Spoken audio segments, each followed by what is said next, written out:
오늘은 제가 목 컨디션도 좀 안 좋고 여러 가지로 좀 그래서 좀 여러분들 아마 듣기가 좀 불편할 수도 있는데 양해하시기 바랍니다.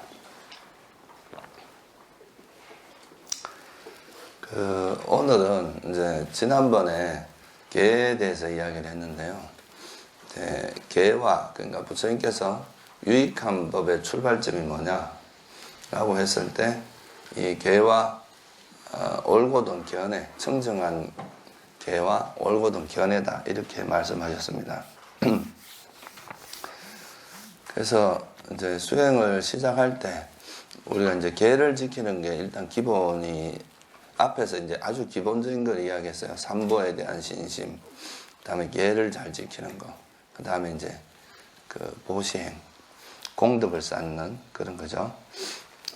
그래서 그걸 이야기했는데 이제 바른 견해라고 하는 것을 이제 세워서 이 바른 견해에 맞게 이제 우리가 수행을 하고 살아가야 바람직하다고 할 수 있거든요.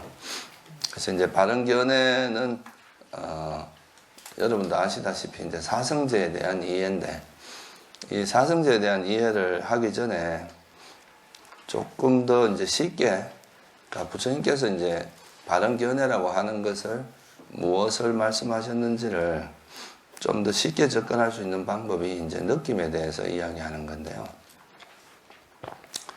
그래서 오늘은 그 괴로움과 행복에 대한 바른 견해라는 주제를 가지고 이야기를 좀 해보겠습니다. 그러니까 제가 누누이 말씀드렸지만 이 불교라고 하는 것은 그 괴로움과 행복에 대한 바른 이해를 기본으로 하고 있습니다. 왜 이런 걸 이제 자꾸 강조하느냐 하면은 이제 세속에서 말하는 그 괴로움과 행복의 정의하고 그러니까 부처님이 말씀하시는 행복과 괴로움에 대한 정의가 좀 달라요. 그게 이제 문제죠. 이게 똑같다면 아무 문제가 없는데 그게 이제 두 가지가 다르다 보니까 우리는 이제 착각을 자꾸 한다는 거예요.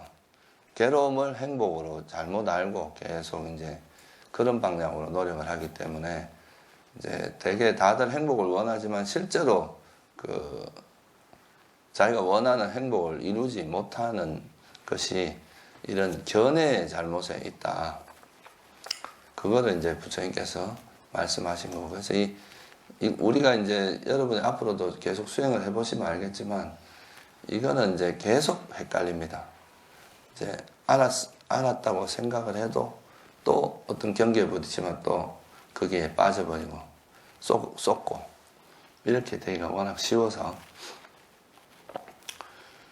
그래서 그 두 가지에 어떤 차이가 있는지를 좀 살펴보면 이 느낌에 대한 이야기를 좀 더 일반화해서 좀 더 이렇게 일반화해서 이제 말을 하면은 그게 바로 이제 사성제가 되거든요.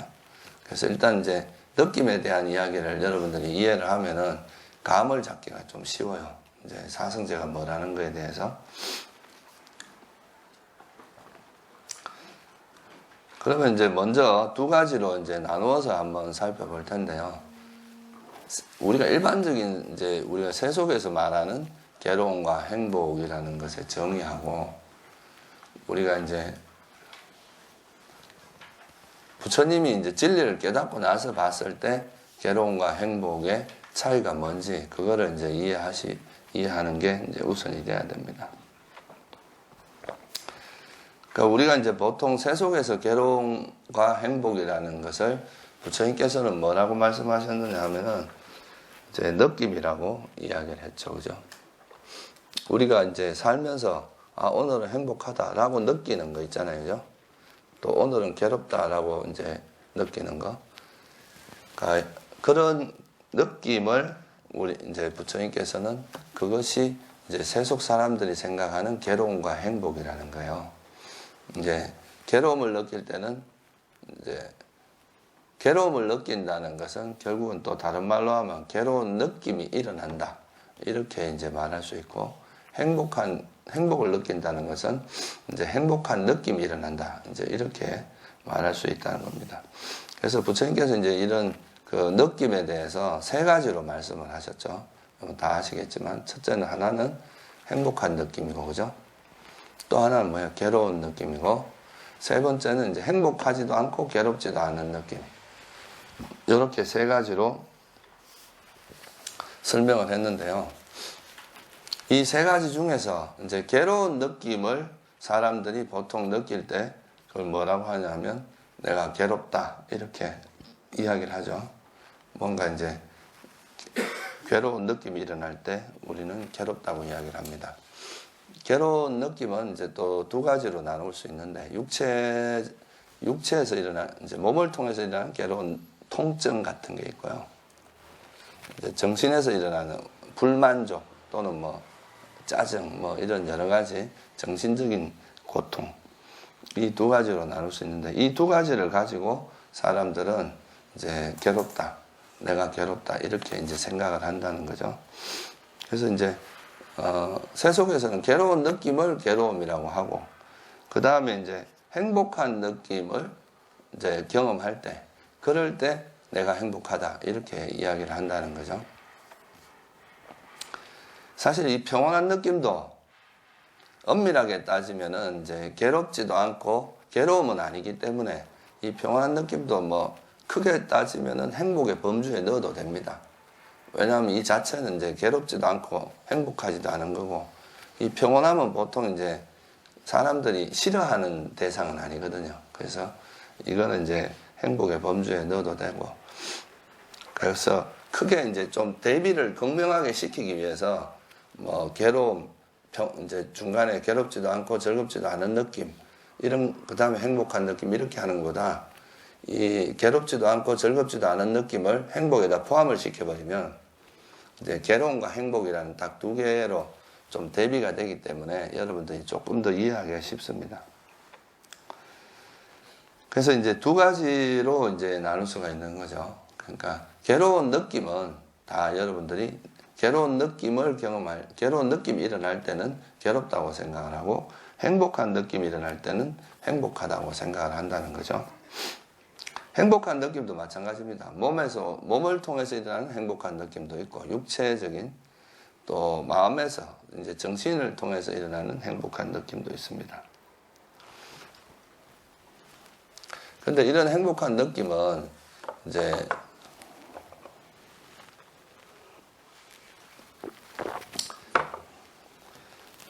두 가지로 다시 나눌 수가 있는데요.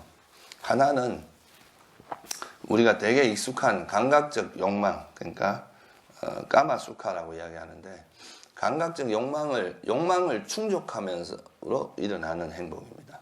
여러분이 원하는 것을 얻었을 때, 원하는 것을 성취했을 때, 이럴 때 되게 기쁨이 일어나잖아요, 그죠? 그런 것을 우리가 이제 욕망을 성취함으로써 일어나는 행복, 그래서 이 감각적 욕망의 행복이라고 이야기를 합니다. 조금 더 정확하게 이야기하면 이제 5 감각 대상을 통해서 일어나는 행복을 이야기합니다.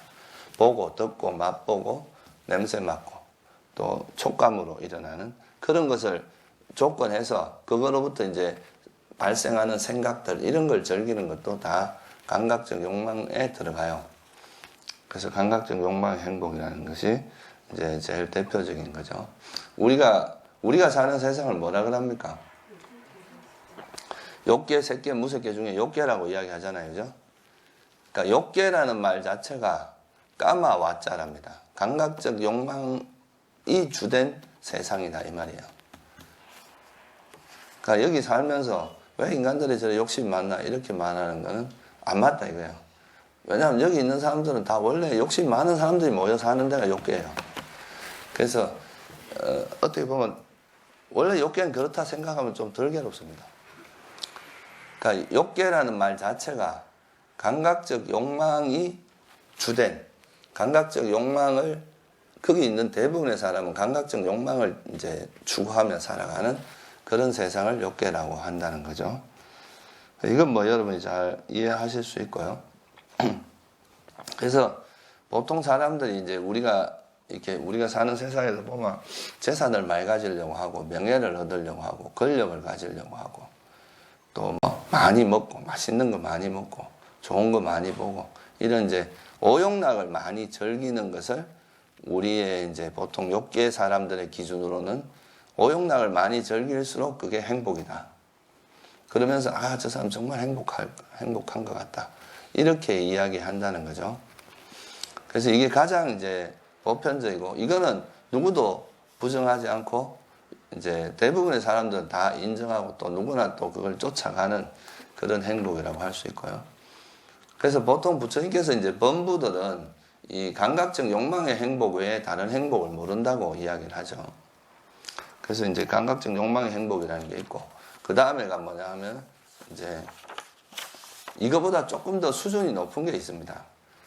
이제 감각적 욕망의 행복만 있다면 우리가 이제 그 어떻게 보면 맨날 이제 다투고 뭐 이렇게 해야 되겠지만 이 또 하나가 뭐가 있냐면 부처님께서는 두 가지 행복이 있다고 그랬어요. 행복에는 하나는 감각적 욕망으로 인해서 생기는 행복이고 욕망을 충족함으로써 인해서 생기는 행복이고 또 하나는 벗어남, 출리의 행복이라고 그랬습니다.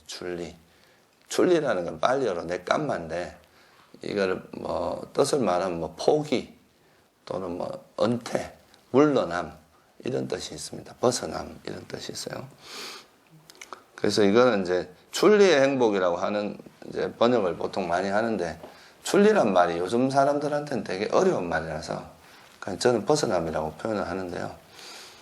이게 이제 쉽게 말하면 감각적 욕망은 소유의 행복이에요. 뭔가를 내가 가짐으로써 원하는 걸 가짐으로써 내가 가졌다는 그 만족감 때문에 생기는 행복이고 이 벗어남의 행복은 그런 욕망을 내려놓음으로써 욕망에서 벗어남으로써 거기서 생기는 행복이 바로 이제 이 벗어남의 행복에 해당합니다. 그래서 이 벗어남의 행복은 이제 감각적 욕망의 행복과는 달리 이제 좀 되게 수성한 행복이고 고귀한 행복이고 이거는 이제 우리를 향상시켜주는 그런 행복이라고 이야기를 합니다. 그래서 이 두 가지를 조금 이제 알기 쉽게 하기 위해서 두 가지를 좀 비교해서 한번 설명을 드리면요. 이제 감각적 욕망하고 벗어나면 아까 말했듯이 제일 대표적인 것은 소유, 그러니까 욕망을 충족하느냐 아니면 욕망을 버림으로써 오는 행복이냐 이 차이가 제일 커요. 그러니까 감각적 욕망이란 말 자체에 집착이라는 그 뜻이 숨어 있거든요.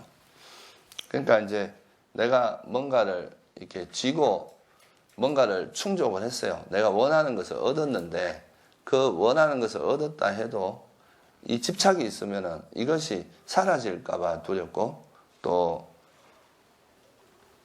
얻지 못하는 그 자체가 괴로움이고 얻었다 하더라도 이제 이게 사라질까봐 두렵고 이런 이제 항상 초조함, 불편 이런 걸 유발을 합니다. 그래서 이 감각적 욕망의 행복이라는 것은 얻을 때는 잠깐은 행복하지만 조금만 지나면 또 허탈해지고 이거 자체가 우리를 마음을 만족시켜 주거나 이러진 않아요. 그래서 이 감각적 욕망은 항상 뭐를 원인이 되냐면 집착이 있기 때문에 집착은 항상 그 뭐를 일으킨다 그랬습니까? 성냄을 일어나게 합니다. 그 만족되지 않으면 일어나는 불만족이 있고 또 그것이 사라질까봐 두려워하는 초조함, 불안함 이런 게 또 함께 하게 됩니다. 그래서 이 감각적 욕망의 행복은 부처님께서 이거는 이제 불만족의 씨앗이 된다. 이거는 행복해 보이지만 실제로는 행복한 요소보다는 괴로움이 훨씬 많다고 이제 이야기를 하셨죠. 근데 벗어남의 행복은 욕망을 놓음으로써 오는 행복이니까 이거 자체가 욕망을 버림으로써 오는 행복이기 때문에 그 자체로 충분히 만족스럽고 거기에서 우리가 이제 마음이 안정되고 편안한 그런 행복이 되는 거죠. 여러분이 뭐 술을 실컷 마시거나 뭐 어디 이제 노래방 같은 데 가서 실컷 노래 부르고 집에 갈 때 뭔가 허전하고 불편한 뭔가 좀 마음이 개운하지 않지만 그래도 이렇게 수행하러 와가지고 수행을 열심히 해서 좀 이렇게 마음이 고요해진 상태에서 집으로 돌아가면 뭔가 마음이 꽉 찬 것 같고 그죠? 뭔가 마음이 만족스럽고 그렇잖아요, 그죠? 그래서 이 벗어남의 행복은 우리 마음을 되게 만족스럽게 해줍니다. 그게 이제 큰 차이고 또 이 감각적 욕망의 행복은 원하는 대상을 얻고자 하는 거니까 반드시 뭐가 필요하냐면 대상이 있어야 돼요. 내가 원하는 대상에 의지한다는 거죠. 그래서 이거는 또 내가 원한다고 해서 반드시 얻어지는 건 아니고, 또 얻었다 하더라도 또 다른 사람이 그걸 원하면 또 그걸 뺏어갈 수도 있고, 이런 이제 불안함이 있죠. 그래서 이거는 사실 대상에 의지하기 때문에 뭔가 안정감이 없습니다. 언제 어떻게 될지 모르는 거죠.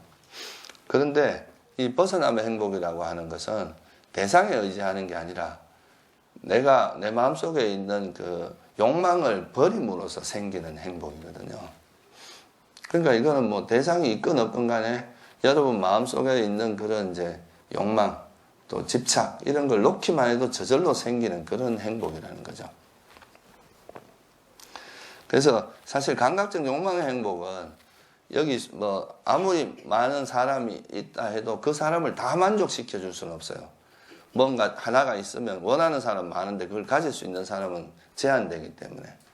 그렇지만 벗어남의 행복은 여기 있는 사람이 뭐 수천 명, 수만 명이 된다 하더라도 다 욕망을 버리면 여기 있는 사람이 다 만족스러울 수 있다는 거죠. 이게 또 큰 차이점입니다.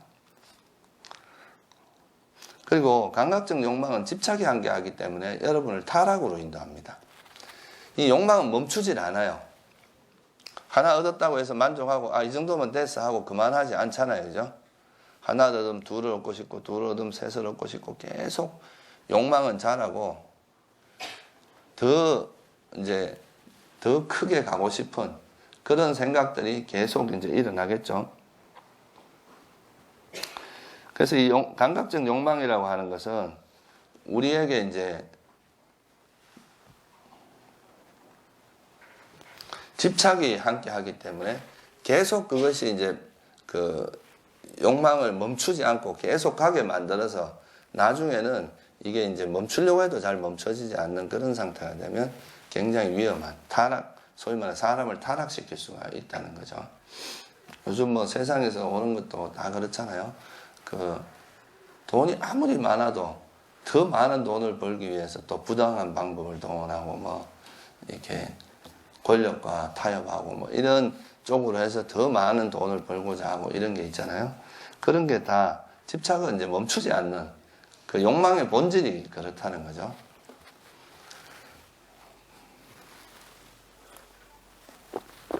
부처님께서는 그래서 이 욕망이라는 거는 아무리 하늘에서 황금비가 내려도 만족할 줄 모르는 게 이 욕망이다. 욕망을 채워줄 수 있는 그릇은 없다. 그런 이야기를 하죠. 그런데 이 벗어남의 행복은 이제 욕망을 버렸기 때문에 여러분 마음이 이제 욕망으로부터 벗어나고 해로운 법으로부터 벗어나서 마음이 되게 고요하고 청정해집니다. 깨끗하고 아주 고요하면서도 깨끗하고 만족스러운 그런 마음 상태가 되기 때문에 그런 마음을 이용하면은 우리가 이제 우리에게 보이는 이 세상을 조금 더 명확하게 볼 수 있게 돼서 이걸로 인해서 이제 지혜를 개발해서 이제 굉장히 수준 높은 그런 수행을 할 수 있게 되는 그런 게 있죠. 그래서 이 벗어남의 행복은 우리를 향상으로 인도한다고 합니다. 그래서 지금 감각적 욕망의 행복은 되게 저열한 행복이고 범부의 행복이고 이거는 타락으로 인도하고 사람을 이제 계속 그게 얽매이게 만들고 이런데 이 벗어남의 행복은 우리를 향상시키고 고귀한 행복이고 또 항상 만족스럽게 하고 향상으로 인도하는 그런 행복이다. 그래서 이제 부처님께서는 이런 벗어남의 즐거움이나 떨쳐버림의 즐거움, 고요함의 즐거움, 깨달음의 즐거움이라 한다. 이런 즐거움은 받들어 행해야 되고 닦아야 되고 거듭해야 되고 두려워할 필요가 없다고 나는 말한다. 오히려 이제 감각적 욕망은 버려야 될 행복이라 그랬고 벗어남의 행복은 우리가 개발해야 될 그런 행복이라 그랬습니다. 그래서 여러분들이 지금 이제 사마타 비파사나 이런 수행을 하는 거는 다 뭐에 해당하겠어요? 벗어남의 행복에 해당하겠죠, 그죠? 그건 이제 욕망을 버리고 마음을 고요하고 이런 것들이 다 이제 벗어남의 행복을 개발하는 방법입니다. 그래서 이제 이런 것들을 세속의 행복은 이렇게 한 세 가지 정도 이제 두 가지로 나눌 수가 있어요. 괴로움은 괴로운 느낌이 일어나는 걸 괴로움이라고 하고, 행복한 느낌하고 행복한 느낌이 일어나는 걸 우리가 이제 행복이라고 하는데, 그거는 행복한 느낌이 일어나는 걸 이제 행복이라고 우리가 보통 이야기하는데, 행복한 느낌은 두 가지가 있다. 감각적 욕망의 행복과 벗어남의 행복, 이 두 가지가 있다는 거. 좀 더 뭐 적나라하게 이야기하면 소유의 행복과 무소유의 행복이 있다. 이렇게 이제 말할 수 있습니다. 근데 이제 이거는 세속적인 이제 행복인데, 부처님께서 말씀하신 거, 우리가 이제 세속에서 말하는 괴로움과 행복하고 부처님께서 말씀하신 괴로움과 행복의 이제 근본적인 차이가 뭐냐 하면은, 그러니까 세속에서 말하는 괴로움과 행복은 아까 말한 느낌입니다. 우리가 어떤 대상을 만났을 때 그 대상에 대해서 어떤 느낌이라는 것이 일어났을 때 그 느낌이 편안하고 아주 고요하고 행복하게 나타나면 행복으로 경험하면 행복이라고 이야기를 하고, 제 괴로움이면 괴로움이라고 이야기하는데, 부처님이 말씀하신 괴로움과 행복은 이거하고는 조금 이제 다릅니다. 부처님께서 말씀하신 괴로움과 행복은, 부처님은 이제 기준이 되게 엄격해요. 보통 사람에 비해서 훨씬 더 이제 기준이 엄격하고, 부처님께서 말씀하신 행복은 완전한 해탈입니다. 모든 괴로움으로부터 완전히 벗어난 그런 상태만을 행복이라고 하지, 일시적으로 행복한 것을 행복이라 하지 않는다는 거예요. 우리가 행복한 느낌은 영원합니까? 영원하지 않습니까? 행복한 느낌은 어떤 조건이 있을 때만 일어났다가 또 사라지잖아요.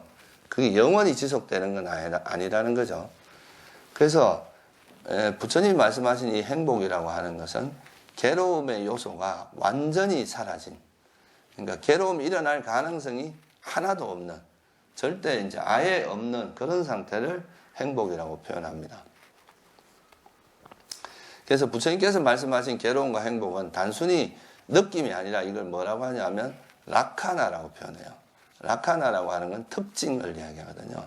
이것은 행복의 특성이 있다, 또는 이것은 괴로움의 특성이 있다, 이런 말이지, 이것이 뭐 괴로운 느낌, 행복한 느낌을 이야기하는 게 아니라는 거죠. 근데 이제 경전에서 보면은 이 용어를 똑같이 쓰거든요. 우리가 이제 고성제라고 하는 두카 아리야 사자라고 하는, 거기서도 두카라는 용어를 같이 쓰고, 우리가 느낌을 이야기할 때도 두카 웨다나라고 이야기를 하거든요. 그러니까 이 두카라는 말 자체, 용어 자체를 같이 쓰는데 그 용어의 뜻은 좀 많이 달라요. 그래서 이제 그거를 여러분이 잘 이해를 하시면 여기에 이제 쏙지 않고, 이 괴로운 이런 이제 느낌이 아니라 우리가 이제 특징이라고 하는 이거를 이제 이해를 해야 됩니다. 그게 무슨 말이냐면요. 그러니까 괴로운 느낌이 그 자체는 괴로운 특성이 있는 게 너무나 당연하잖아요. 그죠? 괴로운 느낌이 일어나면 여러분들이 괴롭잖아요. 그죠? 그러니까 이건 괴로움의 특성이 있는 게 되게 당연한데, 근데 행복한 느낌이 일어났을 때는 이게 왜 괴로움이라고 하느냐 하면, 아까도 말했지만, 우리가 이제 수학에서도 뭐, 아무리 무한한 숫자에서 다 옳다고 해도 그 중에 하나만 틀려도 이건 틀린 명제라고 이야기하잖아요. 그죠? 그렇죠? 그런 걸 뭐라 그럽니까? 발레라 그러죠. 그거에 반대되는 예를 하나만 들면 그거는 이 명제는 틀렸다는 게 증명이 됩니다. 마찬가지로 부처님께서도 여기서 말하는 행복은 완벽한 행복을 이야기합니다. 괴로움이 일어날 수 있는 가능성이 조금이라도 있으면 이거는 행복이라고 보지 않는다는 거죠. 그래서 내가 만약에 1000만년을 행복하게 살다가도 다시 만약에 괴로움이 일어날 수 있으면 이 상태를 완전히 해탈한 상태로 보지 않는다는 거예요. 왜냐하면 이건 괴로움이 일어나면 다시 또 괴로움이 더 커질 수도 있잖아요. 그죠? 그래서 이 느낌, 여기서 말하는 이제 부처님께서 말씀하신 괴로움은 괴로움의 특성, 그러니까 괴로움의 속성을 갖고 있다, 이런 의미로 이해를 해야 됩니다. 그거를 느낌하고 동일시하면 안 돼요. 그러니까 이제 보통 서양인들 중에 그런 이야기를 많이 하거든요. 나는 지금 행복한데 왜 불교에서 자꾸 괴로움이라고 이야기하느냐. 난 요즘 너무 만족스럽고 행복하다. 근데 왜 자꾸 불교에서는 인생을 괴로움이라고 이야기하느냐. 이제 이렇게 반문을 할 수 있는데, 아까도 말했지만 그분이 지금 누리고 있는 그 행복이 아니라는 건 아니죠. 단지 이것이 영원하지 않고 이것이 다시 또 괴로움이 일어날 가능성을 항상 갖고 있다는 그것 때문에 부처님께서는 이런 걸 행복으로 보지 않았다는 것이 차이가 있습니다. 무슨 말씀인지 이해가 되시죠? 그죠? 그래서 이 느낌이라고 하는 것이 세 가지가 있었잖아요. 괴로운 느낌이 있었어요. 괴로운 느낌은 누구나 괴로움이라는 걸 인정을 하고 쉽게 받아들입니다. 근데 난 지금 감각적 욕망을 이제 뭐 아주 재미있게 놀고 뭐 재산을 많이 모아서 그것 때문에 되게 만족스럽고 한데 그걸 왜 괴로움이라고 하느냐. 이렇게 이제 보면은, 근데 이 감각적 욕망이라는 것도 영원하진 않고, 그죠? 그리고 아까도 말했지만 이 욕망이라는 것은 거기에 집착이 달라붙어 있기 때문에 이 집착이 달라붙어 있으면 이것이 어느 정도 선에서 적당히 만족하고 멈추지 못하고 어떻게 해요? 갈 때까지 가는 경우가 많습니다. 더 큰 걸 위해서 계속 가게 되고, 그러다 보면은 처음에 그냥 적당히 만족하고 이런 거는 크게 문제가 되지 않는데, 이렇게 이제 너무 지나친 욕망 쪽으로 흘러가게 되면 그거는 이제 완전히 괴로움이 심해져서 아주 큰 괴로움을 불러일으킬 수가 있단 말이에요. 그래서 이제 부처님께서는 이런 것도 사실 엄밀한 의미에서는 지금 당장은 행복해 보이지만 위험 요소가 되게 많다는 거예요. 이게 가지고 있는 위험 요소가. 이것이 사라지면서 오는 그런 또 화의 원인이 되고, 또 그걸로 인해서 우리가 아까 말했듯이 타락하는 원인이 되고, 그 집착 때문에 끊임없이 달리게 되고, 이런 것 때문에 실제 이제 이거는 굉장히 큰 괴로움의 요소를 가지고 있다. 그래서 이 부처님께서 이 경전에서 보면요, 이 감각적 욕망의 위험성에 대해서 되게 많은 법문을 해 놓으셨어요. 이게 사실은 욕계의 존재한테는 가장 어려운 번뇌 중에 하나거든요. 욕계에 사는 존재들한테. 이거로부터 벗어나기만 해도 안함이잖아요. 그죠? 성자 중에서도 상당히 높은 수준의 안함이란 말이에요. 그래서 이게 이제 쉽지가 않기 때문에, 또 우리가 너무 오랫동안 누려왔던 거기 때문에 너무 익숙해서 순간적으로 그것을 행복이라고 착각하기가 너무나 쉬운 거예요. 그래서 이제 이거에 대해서 되게 많은 그걸 했는데, 예를 들면 뭐 뼈다귀의 비유를 한다거나, 비유가 11가지 정도로 이제 비유를 했어요. 이제 감각적 욕망이라는 것이 가지고 있는 그 단점에 대해서 뼈다귀의 비유를 합니다. 뼈다귀는 고기 냄새는 막 잔뜩 풍기지만 먹으려면 고기 살은 없잖아요. 그죠? 이런 것처럼 감각적 욕망은 이렇게 누릴 때 되게 달콤하고 그게 행복이라고 생각이 들지만 실제로 보면은 그것이 우리한테는 만족을 주지 못하고 항상 헐떡거리게 만드는 그런 요소가 있기 때문에 그거를 뼈다귀에 비유를 했습니다. 또 아까 말했듯이 감각적 욕망은 그 대상에 의지하잖아요. 원하는 대상은 사람마다 되게 비슷합니다. 예를 들면 돈이라든가 명예라든가 권력이라든가 이런 건 되게 비슷한데, 그것을 그 대상을 가질 수 있는 사람은 제한되어 있고 대상은 한정되어 있어요. 그러니까 어떻게 되냐면 끊임없이 싸우게 됩니다. 경쟁하고, 경쟁해서 이기는 사람만이 그거를 얻게 되겠죠. 그래서 이걸 뭐라고 비유를 했냐면 고기 덩어리에 비유를 했습니다. 그러니까 새가 고기를 이렇게 물고 날아가면은 그 고기를 뺏어 먹기 위해서 다른 새들이 날아와서 이제 이 새를 막 쫓는다는 거죠. 이 고기를 뺏어 먹기 위해서. 그 고기를 놓지 않는 한은 그 끊임없이 이제 다른 새들이 쫓는 고통을 당해야 된다는 거예요. 그래서 이런 거를 고기 덩어리에 비유를 하기도 하고, 또 꿈과 같다고 이야기하기도 합니다. 우리가 그냥 일장춘몽이란 말 들어봤잖아요. 그죠? 막 이렇게 재미있게 놀고 지나가는데 이거는 여러분을 향상시켜주는 게 아니라 단지 즐기는 거에서 끝나버립니다. 뭐 정신적으로 이렇게 향상을 시켜준다거나 더 고귀한 어떤 정신세계를 막 맛보게 한다. 이런 게 아니라 그냥 그거를 즐기는 것에 불과하기 때문에 그것이 지나고 나면은 그냥 꿈과 같이 남는 건 없고 그렇다고 이야기하는 거죠. 그래서 이제 부처님께서 이거는 이런 즐거움, 감각적 욕망의 즐거움은 받들어 행해서도 안 되고 닦아서도 안 되고 거듭해서도 안 되고 오히려 두려워해야 된다. 이거는 가까이 하지 말라는 거죠. 그러면 또 이런 소리를 합니다. 그럼 뭐 감각적 욕망을 안 누리고 살면 뭐 어떻게 살아란 말이냐. 우리가 뭐 그 정도는 좀 누리고 살아야 되는 거 아니냐. 이렇게 생각할 수도 있는데 이것이 위험한 걸 알면은 거기에 이제 너무 빠져들진 않거든요. 여러분이 이것이 감각적 욕망이 가지고 있는 그런 일종의 그런 것 같은 거예요. 달콤한 이제 꿀이 발라진 그 칼날 같은. 그래서 이거는 정말 조심해서 이걸 다루지 않으면 금방 이렇게 살이 배고 자기가 다치게 된다는 거죠.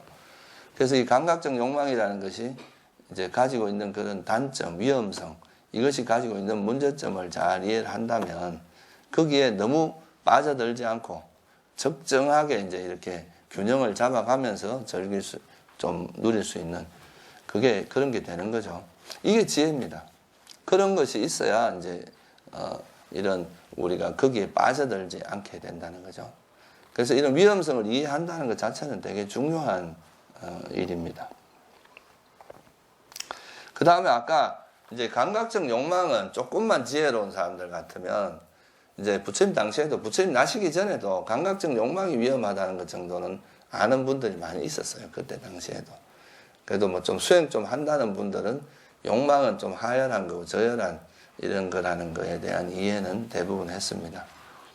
뭐 불교 외에도 뭐 다른 종교에서도 사실 욕망을 적게 하라 뭐 이런 거를 많이 이제 이야기를 하는데 근데 이 또 하나가 뭐냐면 이제 벗어남의 행복이라고 하는 것도 이거는 감각적 욕망의 행복은 행복의 요소는 뭐 조금밖에 없고 괴로움의 요소가 훨씬 많다고 한다면 이 벗어남의 행복은 괴로움의 요소는 조금밖에 없으면서도 행복의 요소가 훨씬 많아요. 그러니까 행복적인 요소가 훨씬 많긴 한데 그렇다고 해서 이것조차도 완전한 행복은 아니라는 거죠.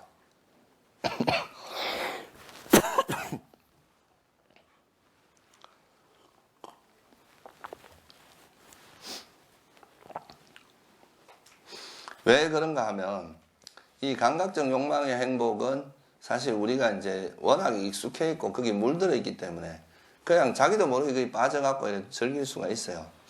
근데 이 벗어남의 행복은 반드시 노력을 해야 됩니다. 가만히 있는다고 이게 되질 않아요. 여러분이 어떻게든 어떤 수행 주제를 들고 그 주제를 잊지 않고 계속 노력을 해야 이 벗어남의 행복이 개발이 되는 거지. 이거는 노력하지 않는 사람에게는 벗어남의 행복은 개발되지 않아요. 그래서 이것이 이제 감각적 욕망의 행복이라는 것이 괴로움이고 벗어남의 행복이 훨씬 더 수성한 행복이라는 것에 대한 일단 통찰, 이해가 있어야 되고 그래서 이제 벗어남의 행복을 얻기 위해서 최대한 노력을 해야 됩니다. 노력하고 또 그거를 이제 잊지 않고 그렇게 열심히 노력을 해야 얻어지는 거기 때문에 그건 거꾸로 말하면 어떻게 되냐 노력 안 하면 퇴보해요. 영원한 게 아니라 여러분이 예를 들어서 뭐 이제 선정을 얻었다고 칩시다.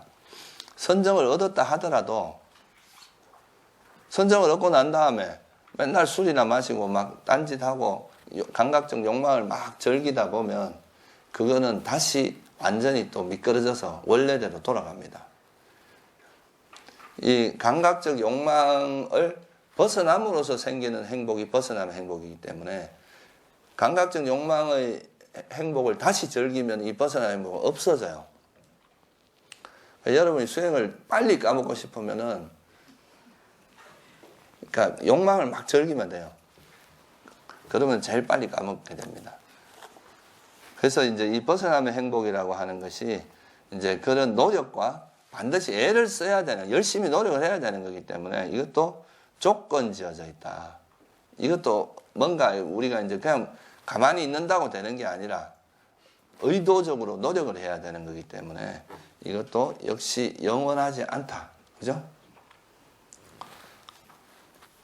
그래서 이렇게 이야기합니다. 아타카나까라 경이라는 마지막 니까에 보면은 그는 이와 같이 숙고합니다. 이 조선은 형성되었고 의도되었다라고. 그리고 그는 형성되고 의도된 것은 그 무엇이건 무상하다. 맞습니까? 조건이 지어졌다는 것은 뭐예요? 그 조건이 사라지면 이것도 사라진다는 걸 의미하니까 영원하지 않다는 거죠. 무상하고 또 소멸하기 마련이다. 그렇게 함으로써 그건 뭘 의미하냐면 이 벗어남의 행복조차도 완전한 행복의 특성이 있습니까? 없습니까? 그러니까 이것도 행복의 요소가 훨씬 많고 괴로움의 요소는 적지만 그래도 이것도 아직은 결점을 가지고 있다는 거예요. 완전한 건 아니라는 거죠. 이것을 통해서 우리가 완전한 행복에 도달하는데 도움은 돼요. 그걸 통해서 이용을 할 수는 있어요. 그렇지만 이것 자체가 완전한 어떤 행복의 요소가 아니다.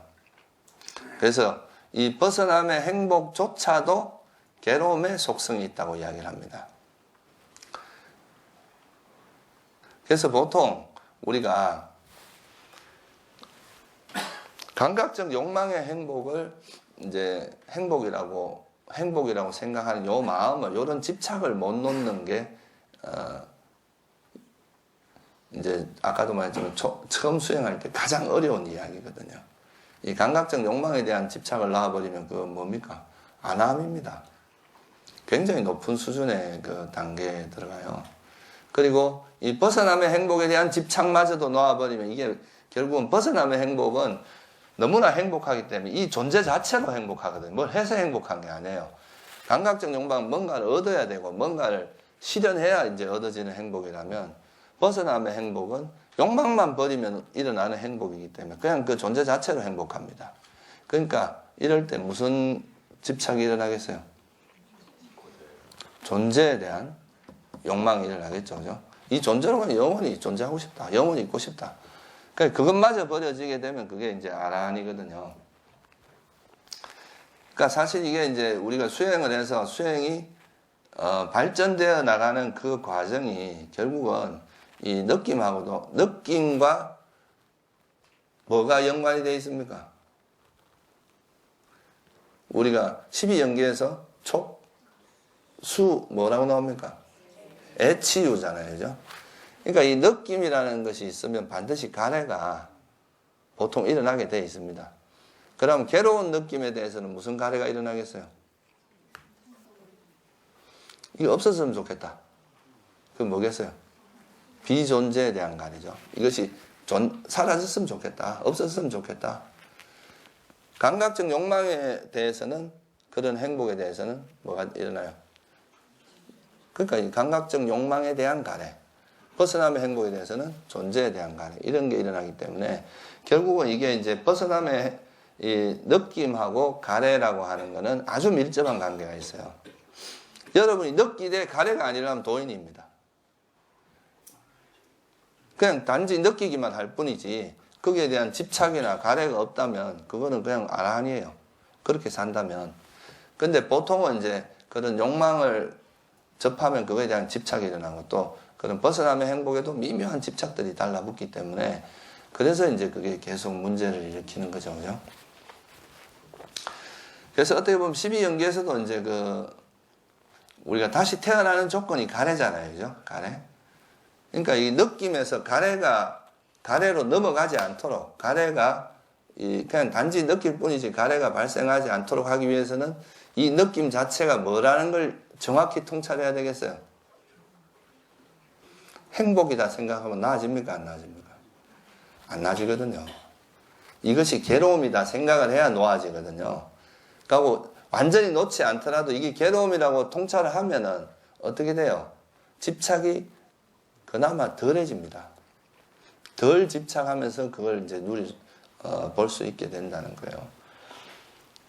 그래서 나는 그냥 적당히 그냥 행복하게만 살고 싶은데 이렇게 깨달음까지는 할까 아니다 이렇게 생각할 수도 있는데 사실 이런 통찰력이 있음으로써 여러분이 일상 삶 속에서도 훨씬 편하게 살 수 있습니다.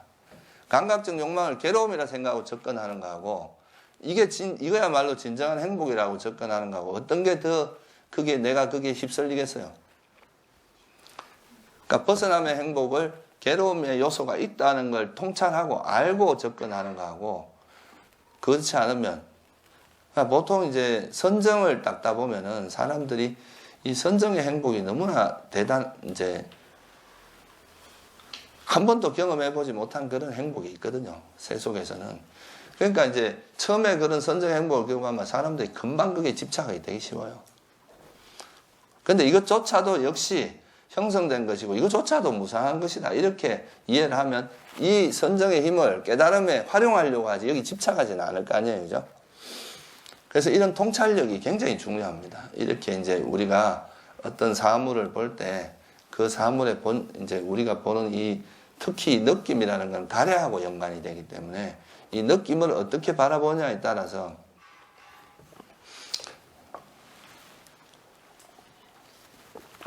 하고 이게 이제 집착에는 항상 뭐가 숨어 있느냐 하면요. 어떤 집착이 일어나는 구조 뒤에는 들여다보면 다 어리석음이 숨어 있습니다. 그 어리석음이 뭐냐 하면 내가 왜 감각적인 욕망에 집착을 하겠어요? 감각적 욕망을 행복이라고 생각하니까 집착하는 거거든요. 근데 부처님은 이걸 뭐라 그랬습니까? 괴로움이라 그랬죠. 괴로움을 행복으로 잘못하는 거 이게 어리석음이거든요. 이런 어리석음을 보지 못하면 사실 이 욕망은 잘 안 나아집니다. 욕망을 버리려고 하는 게 아니라 그 어리석음을 버리려고 해야 되거든요.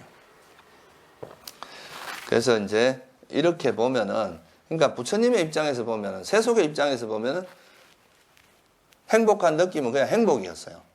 근데 부처님 입장에서 보니까 이 행복한 느낌조차도 영원한 건 아닌 거예요.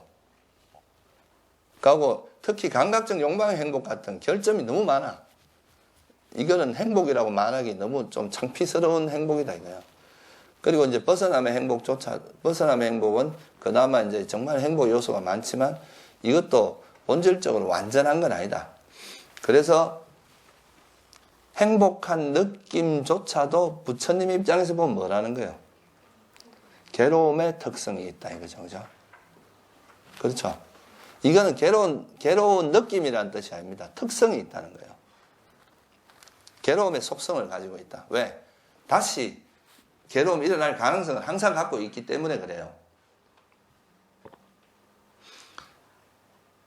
그러니까 이게 이제 여기서 사실 중생들의 어리석음이 생기는 겁니다. 아까도 제가 말씀드렸지만 보통 일반적인 사람들은 감각적 욕망의 행복이나 특히 감각적 욕망의 행복을 행복이라고 생각하는 그런 어리석음이 있어요. 이 어리석음이 있으면 그 다음에 이 어리석음을 바탕으로 뭐가 일어나냐 하면 이 욕망, 그 감각적 욕망의 행복에 대한 행복한 느낌에 대한 뭐가 일어난다 그랬어요? 가래가 일어납니다. 그러니까 이게 이제 항상 그 집착에는 그 밑에 어리석음이 바탕이 되어 있는데 그 어리석음이 이런 왜곡된 인식 때문에 그렇다는 거죠. 행복인 것을, 괴로움인 것을 행복으로 잘못 인식하고 있다는 거예요. 그리고 벗어남의 행복도 마찬가지죠. 그죠? 벗어남의 행복도 이것 자체가 괴로움의 특성이 있는데 이걸 행복이라고 인식하는 한 우리가 이 선정의 행복에 대한 집착 이런 걸 잘 못 놓게 됩니다. 그러다 보면 이제 선정을 닦아서 이 선정의 힘을 이용해서 깨달음을 얻는 게 아니라 선정에 빠져버려요. 선정에 머물러 갖고 선정만 즐기고 있는 옛날에 외도들이 그랬거든요. 이렇게 될 수 있다는 거죠. 그래서 이게 바로 뭐냐 하면 소위 말해서 그러면 이렇게 볼 수 있잖아요. 우리가 느낌이라고 하는 거는 전부 부처님의 입장에서 보면 뭡니까? 행복입니까? 괴로움입니까? 그러니까 느껴진 것은 다 괴로움에 포함된다 이런 거거든요. 우리가 뭔가 느낌이 일어나는 것은 이것은 행복이라고 하기 힘들다. 왜 그래요? 제일 근원적인 이유가 뭡니까? 예, 영원하지 않기 때문이죠. 그죠? 조건지어졌기 때문에 영원하지 않기 때문에 이런 것을 우리가 행복이라고 할 수는 없다. 그래서 이 깔라라 경이라는 경에 보면요. 부처님께서 이렇게 말씀하십니다. 이제 장하고도 장하구나 사리붓다야.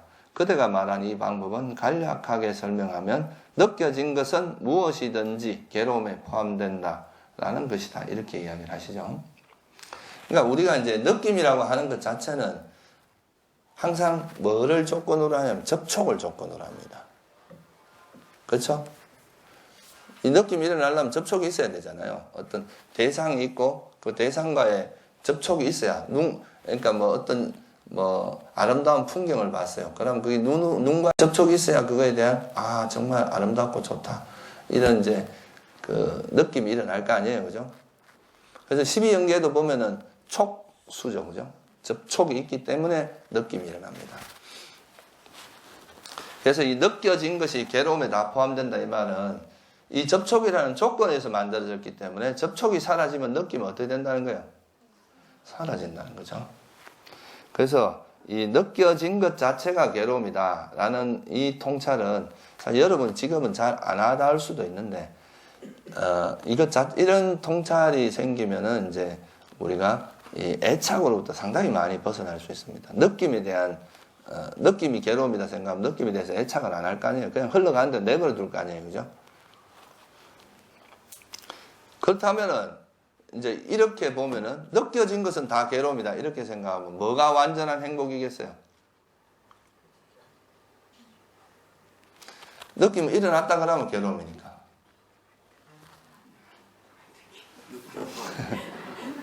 느낌이 생기지 않는, 발생하지 않는, 그러니까 느낌이 일어나지 않는 그것이 완전한 행복이다. 그렇게 이야기를 하셨죠. 그래서 이게 지금 이제 보면은 그 괴로운 느낌을 이제 괴로움으로 보는 거는 부처님이나 일반 범부나 똑같아요. 근데 이제 뭐가 달라지냐면 행복한 느낌, 세속에서 말하는 행복한 느낌은 세속 사람들은 행복이라고 보는데 이게 부처님의 붓다의 견해를 보면 뭐라는 거예요? 괴로움이다. 이거를 행복으로 보는 이걸 우리가 뭐라고 하냐면 어리석음이라고 합니다. 아닌 것을 인 것으로 보잖아요. 이걸 행복이라고 이런 견해를 가지고 집착하는 것을 사견이라 그래요. 그냥 우리가 이제 잘못 보는 정도는 어리석음인데 그거를 이것이 맞다, 이것이 옳다라고 이렇게 주장하고 이렇게 딱 굳어진 그런 생각들은 견해라고 이야기를 하죠. 그래서 수행의 첫 출발점은 뭐냐 하면은 어리석음은 좀 뒤에 없어지거든요. 견해부터 바꾸는 거예요. 내가 이 감각적 욕망을 행복이라고 생각하는 그릇된 견해. 이 벗어남의 행복을 행복이라고 생각하는 그릇된 견해. 이거를 버리는 것부터 시작을 해야 되거든요. 그래서 이 느낌에 대한 견해를 전환하는 것. 이게 이제 수행의 출발점이고 그것이 일단 딱 되면 더 이상 이 느낌을 쫓아가지 않기 때문에 또 가래를 쫓아가지 않게 되고 그러면서 이게 이제 사견이 벌어지게 되면 그게 수다원입니다. 이래 되면 이제 느껴지는 것은 다 괴로움이라고 생각하니까 느낌이 일어나지 않으려면 어떻게 해야 됩니까? 접촉이 없어야 되는데 접촉이 없으려면 어떻게 해야 돼요? 안 태어나야 되죠. 그죠? 태어나면 접촉이 있게 마련이니까. 그래서 이제 윤회로부터 벗어나야 이제 완전한 행복이 실현되기 때문에 더 이상 내가 윤회의 강으로 이렇게 흘러가지 않고 윤회에서 벗어나려고 하는 견해가 생기면 이제 괴로움을, 그러니까 느낌의 소멸이 괴로움의 소멸이다. 그리고 이거로부터 벗어나는 것이 바른 길이다. 라고 생각하고 견해를 털어버리는 거 있잖아요. 그게 바로 이제 그렇게 그거에 대한 확신이 생긴 존재를 수다원이라고 지난번에 이야기했죠. 그죠? 그래서 여러분이 이제 처음에는 이런 견해를 바꾸는 게 되게 중요합니다. 이런 견해를 바꾸려면 이런 감각적 욕망의 행복이나 이런 것이 정말 이것이 가지고 있는 결점, 단점 이런 걸 자꾸 봐야 돼요. 좋은 점만 보지 말고 그러면서 이것이 정말 내가 여기에 내가 의지할 만한 것이 아니구나. 이거는 그냥 잠깐 내가 잠깐 발을 담글 수는 있어도 여기를 의지하고 이럴 게 아니라는 거 그걸 이해하는 거죠. 그래서 이렇게 느낌이 완전히 소멸된 상태를 열반이라고 합니다. 이게 이제 느낌의 소멸하고 존재가 더 이상 태어나지 않는 거 이거는 다 같은 이야기거든요. 결국은 이거는 뭘 의미하냐면 다시 말하면 이렇게 또 설명을 할 수 있습니다. 존재가 태어나면은 느낌이 일어나죠, 그죠? 근데 느낌이 다 일어났다 그러면 그건 뭐라 그랬어요? 그거는 뭘 의미하냐면 존재 자체가 괴로움이다. 존재 자체가 완전한 행복일 수가 없다는 거예요. 이건 다른 말로 하면은 사실 그 이제 존재 자체가 괴로움이다 이런 말보다는 저는 존재 자체가 이제 불완전하다. 존재하면서 완전한 행복을 실현할 수 있는 방법은 없다라는 거예요. 이걸 발견한 게 부처님이 고성제입니다. 이 진리를 발견한 게. 존재 자체가 존재가 일어나면 느낌, 접촉이 있고 접촉이 있으면 느낌이 일어나니까 이 느낌 자체가 괴로움의 요소가 있기 때문에 존재 자체가 벌써 이미 뭔가 불완전성. 왜? 존재 자체도 조건에 따라 일어나잖아요. 그죠? 가래라는 조건에서 발생하니까 태어난 존재는 죽을 수밖에 없고 소멸될 수밖에 없고 영원하지 않은 그런 한계를 가지고 있다는 거예요. 그래서 이제 존재하면은 그 내가 지금 이 행복한 상태가 영원히 지속된다면 그거는 뭐 더 말할 나위 없이 좋잖아요. 그러면 뭐 부처님께서도 출가를 안 하셨겠죠. 그죠? 부처님께서 출가하시기 전에 그런 말씀을 하시는 구절이 있어요. 이게 니까에는 안 나오는 것 같은데 제가 이제 암경인가 거기서 읽었던 것 같은데 그러니까 내가 만약에 이 출가하는데 영원히 죽지 않는 법을 가르쳐 준다면 난 출가 안 하겠다. 내 지금 이 젊음이 영원하다면 출가 안 하겠다. 그런 말씀을 하시는 게 있어요. 그러니까 이제 우리가 존재하는 것 자체가 벌써 외부 물질세계의 영향을 받잖아요. 그죠? 여러분이 아무리 뭐 오래 살고 싶어도 지구가 뭐 이렇게 폭삭 내려앉아 버리면 어쩔 수 없이 또 죽고 다른 데로 태어나야 될 거 아니에요. 그죠? 그러니까 이게 아무리 외부의 조건에 영향을 받기 때문에 조건 지어진 것은 영원할 수가 없어요. 그러니까 이건 이제 이렇게 윤회를 하는 그 과정에 있어서는 도저히 행복할 수 없다. 완전한 행복이 실현이 안 된다. 근데 더 이상 태어나지 않고 접촉이 없어지면 더 이상 괴로움이 일어날 가능성이 아예 없어져 버리잖아요. 그죠? 그거를 부처님께서 뭐라고 했느냐 하면 열반이다. 이게 완전한 괴로움의 소멸이다. 그러니까 닛바나라는 것이 이제 원어 뜻이 보면 닛붓이라는 동사에서 온다는데 이게 그냥 불이 꺼지다 이런 뜻이에요. 그러니까 오온이 계속 일어났다가 사라지고 일어났다 사라지고 하다가 더 이상 오온이 일어나지 않는 그 상태가 열반입니다. 그러면 그게 이제 완전한 행복이고 그것이 이제 열반이다 이렇게 보신 거죠. 그래서 이제 사실 이 괴로움과 행복에 대해서 제가 이제 좀 간단하게 이제 사실 고성제 이런 걸 설명하려면 내용이 좀 복잡하고 어려워서 느낌을 가지고 간단하게 설명을 드렸는데, 그러니까 느낌이 일어나는 것 자체가 괴로움이니까 이제 존재 자체가 괴로움의 속성이 있다. 아까도 말했지만 이건 괴로움이다 이렇게 이해하시면 안 돼요. 괴로움의 속성이 있다. 괴로움의 특성을 갖고 있다. 이렇게 이해를 해야 됩니다. 그리고 이게 이제 무상하기 때문에 영원하지 않기 때문에 괴로움의 속성이 있고 불완전하고 괴로움이고 불완전한 거니까 여러분 마음대로 됩니까? 안 됩니까? 영원하지 않은 것이라는 의미 자체가 내 마음 사라지지 말라 한다 해도 사라진다는 의미잖아요. 그러니까 이건 내 마음대로 안 된다. 그래서 이게 무하라는 의미거든요. 그래서 이게 이제 고성제고, 그리고 이제 이 존재 자체가 태어나게 하는 원인은 뭐예요? 가래잖아요. 그죠? 아까 말했던 이 느낌이 있으면 그 느낌에 대한 가래 때문에 계속 태어나고자 되기 때문에 이 가래를 조건으로 존재가 태어난다고 말한 게 집성제입니다. 그게 이제 집성제고, 또 이 가래가 소멸하면 존재가 태어납니까? 안 태어납니까? 그러니까 이제 가래의 소멸, 그러면 더 이상 태어나지 않는 그런 상태가 되는데 그거를 멸성제라고 하고, 그러면 이제 가래를 어떻게 버릴 것인가? 가래를 버리는 방법은 아까 말했듯이 바른 견해를 세우고 이제 팔정도를 실천해야 되죠. 지금 바른 견해라는 건 다른 말로 하면 지혜거든요. 지혜. 그러니까 여러분들이 감각적 욕망을 행복이라고 생각하는 한에 있어서는 아무리 애를 써도 욕망이 버려지지 않아요. 그건 억누르는 겁니다. 억지로 참는 거예요. 근데 여러분이 정말 감각적 욕망이라는 것이 위험하다고 스스로가 이해를 했다면 저절로 놓아진다는 거죠.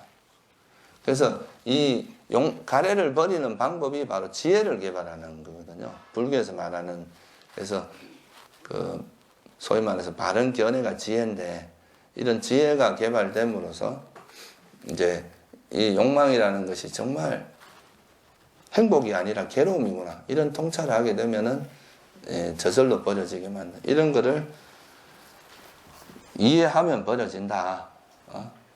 내가 억지로 버리려고 하는 게 아니라 정말 그런 통찰이 생기면 이게 이제 마음이 거기에 대한 마음이 식어버리면서 저절로 버려진다, 이런 거거든요. 그래서 이게 이제 우리가 번뇌가 가래가 버려지는 방법에서 그 여모, 이욕 이런 말 들어봤죠, 그죠? 이 여모라는 말이 멀어진다는 뜻이거든요. 그러니까 그것이 이제 이것이 정말 괴로움이다 이렇게 이해를 하면은 내 마음이 여기에 붙어 있지 않고 이제 서서히 분리되기 시작하고 떨어지기 시작하고 멀어지기 시작하죠. 그러다가 이제 완전히 멀어진 상태가 이욕이거든요. 분리된 거, 완전히 욕망하고 분리되는. 그래서 사실 우리가 이제 성냄을 버리는 것보다 이 탐욕이 어려운 이유가, 탐욕을 버리기 위해서는 그 뒤에 숨어 있는 이런 어리석음을 봐야 되거든요. 이 어리석음은 법에 대한 이해도 있고 이제 사성제에 대한 이해가 없으면 이런 어리석음이 잘 안 보입니다. 그래서 이제 그걸 통해서 우리가 이제 욕망을 버릴 수 있다는 거. 그래서 지금 괴로움과 행복에 대한 견해는 아까 제가 말씀드린 거를 정리해 보면 간단히 느낌 자체가 괴로움이다. 느껴진 것 자체. 그러니까 괴로운 느낌이나 행복한 느낌이나 다 그 자체가 괴로움이기 때문에 존재 자체가 괴로움이다. 그래서 감각적 욕망의 행복이나 벗어남의 행복을 행복이라고 생각하는 그거는 뭐라 그랬어요? 네, 어리석음입니다. 그리고 그렇게 아예 그걸 견해를 가지고 거기에 집착하는 건 뭐예요? 네, 사견입니다. 그래서 이 사견이 먼저 버려져요. 이게 만들어지는 건 이런 순서지만 버려지는 건 위에서 거꾸로 가게 되겠죠. 그죠? 어리석음을 바탕으로 해서 이런 집착이 생기고 이렇게 되는 거거든. 거꾸로 이제 버릴 때는 사견이 먼저 버려지고, 감각적 욕망을 행복이라고 보는 이런 이제 어리석음이 또 버려지면 감각적 욕망은 완전히 버려지고, 또 존재에 대한 벗어나면 행복도 행복이라고 생각하는 그것마저 완전히 버려지면 존재에 대한 욕망마저도 버려지겠죠. 그죠? 그렇게 해서 이제 버려지게 됩니다. 그래서 수행의 첫 출발점은 괴로움과 행복에 대한 인식의 전환이다. 견해의 전환이다. 여러분이 아무리 행복한 느낌을 행복이라고 생각하는 그 견해를 갖고 있는 한 아무리 해도 그 행복한 느낌에 대한 집착을 버리기가 어렵다는 거죠. 그러니까 그거부터 먼저 바꿔라. 그래서 부처님께서 이제 이 사성제를 설한 제일 큰 이유는 괴로움과 행복에 대한 데피니션을 바꿔주는 겁니다. 여러분이 왜곡되어 있는 그걸 스스로 보게 해서, 아, 내가 이걸 지금까지 잘못 봤구나. 이게 괴로움인데 행복으로 봤구나. 이렇게 이제 스스로 이해를 해야 이게 버려진다는 거거든요. 그래서 괴로움과 행복에 대한 인식을 바꾸는 것, 그것이 견해를 바꾸는 것, 이게 이제 수행의 출발점이다. 그거를 이제 그렇게 해야 이제 수행이 순조롭게 될 수 있다.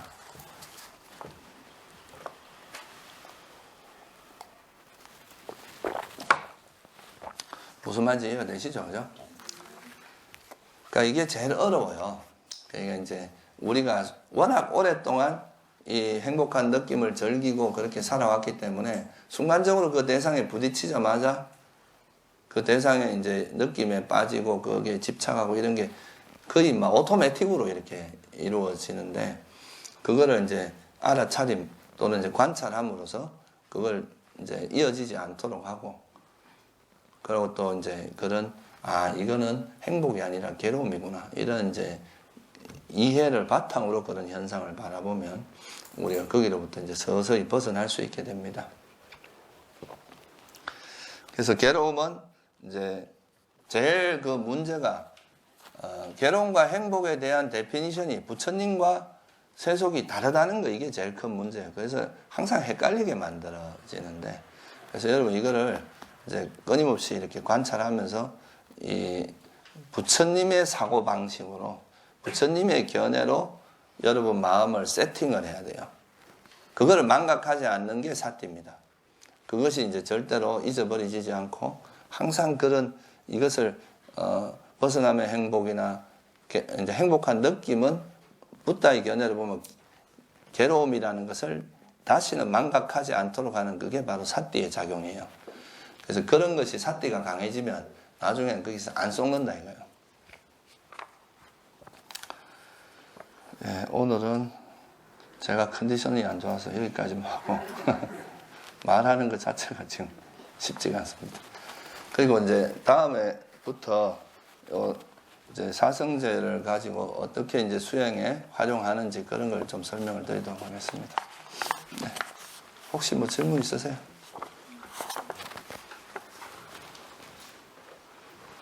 네. 부처님도 몸이 대신 하는 완전한 열반에 못 이르셨다고. 밑에 좀 눌러보세요. 부처님도 몸을 가지고 계시는 하는 완전한 열반에 못 이르셨다고 봐야 돼요. 예, 그래서 열반을 두 가지로 나눕니다. 하나는 유여열반이 있고요. 하나는 무여열반이 있는데, 이제 아라한이 됐다고 하더라도 몸이 남아 있잖아요.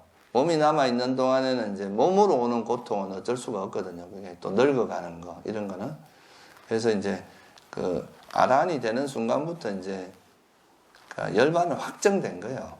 확정됐는데 이제 죽음에 이르기 전까지 그 시간, 그런 시간 동안에는 세속의 그런 이제 룰에 따를 수밖에 없겠죠. 몸이 있으니까. 그런 걸 경험하시다가 이제 죽음을 맞이하시면 더 이상 이제 그때 완전한 열반이, 그걸 무여열반이라고 이야기하죠. 유여열반이 없으면 여러분 법문을 못 들어요. 유여열반 있는 게 다행이라고 생각이 됩니다. 만약에 아란이 되자마자 바로 그냥 무여열반 들어버리면 우리는 법문을 들을 수가 없어요.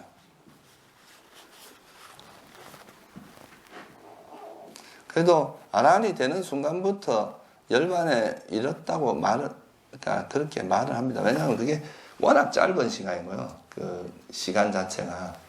그러니까 그건 뭐 죽음으로 인해서 완전히 완성이 되기 때문에.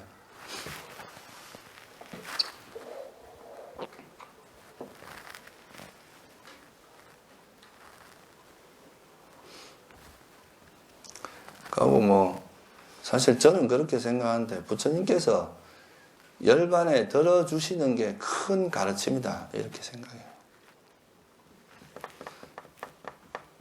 가래가 없어지면 열반에 든다 이래놓고 당신 난 그래도 중생제도에서 안 들란다 이렇게 하면은 당신 말씀하고 일치가 안 하는 거예요.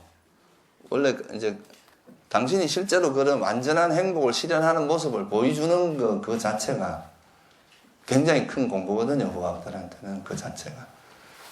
근데 뭐 나는 아직은 중생제도에 대한 원력이 있어서 계속 태어날란다 이러면 실제 그걸 보여준 사람은 없잖아요. 아란이 돼서 더 이상 태어나지 않는 그런 경지를 우리가 실제로 볼 수가 없는 거잖아요. 그래서 그 유여열반이라는 그 상태가 있기 때문에 또 법을 남겨놓기 때문에 이 법이 있으면 또 이제 그 법을 따라 공부하는 사람들이 또 계속 수행을 할 수 있거든요.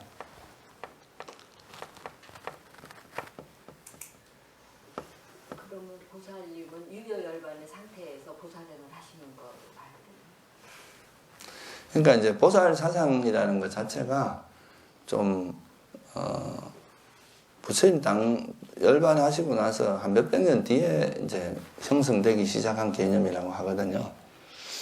그러니까 원래 부처님께서는 그냥 이제 가래가 소멸하면은 다시 태어나지 않는, 그래서 그 경제도 보면 이제 이분은 뭐 무여열반이 들었다 무여열반 이런 이야기들이 되게 많이 나오거든요.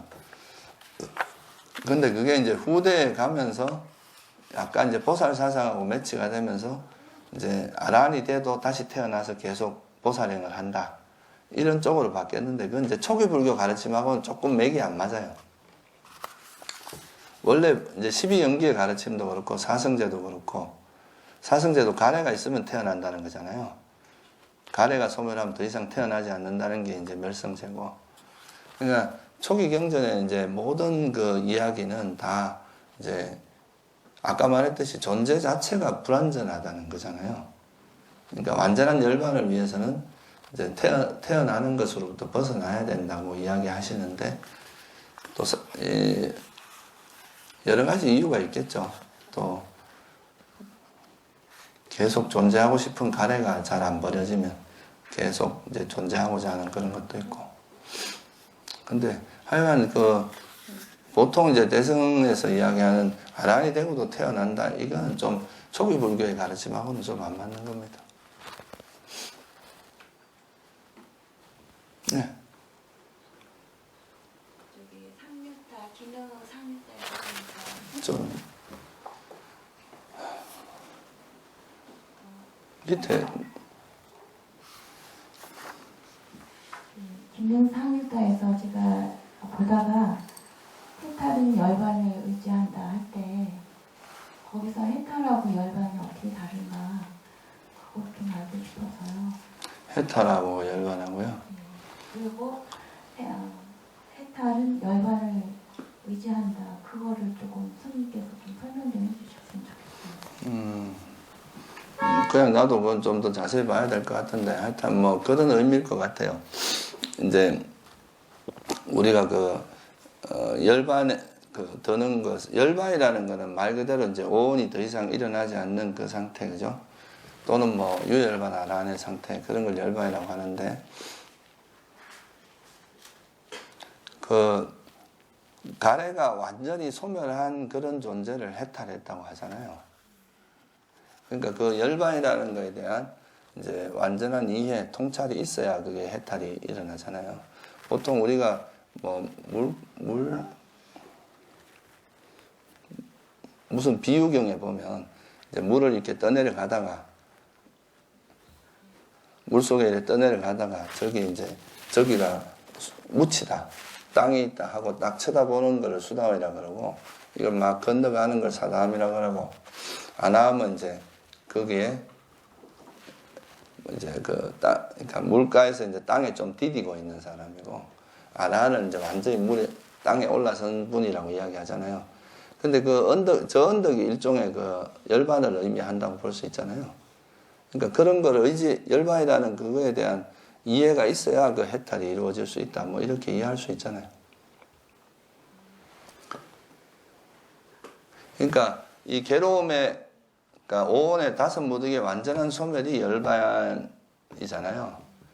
그러니까 그거에 대한 이해가 없이 해탈이 이루어질 수는 없잖아요. 그러면 저도 나중에 그거 다시 한번 볼게요. 경전 전체적으로 뭐 어떤 양이 있는지. 네.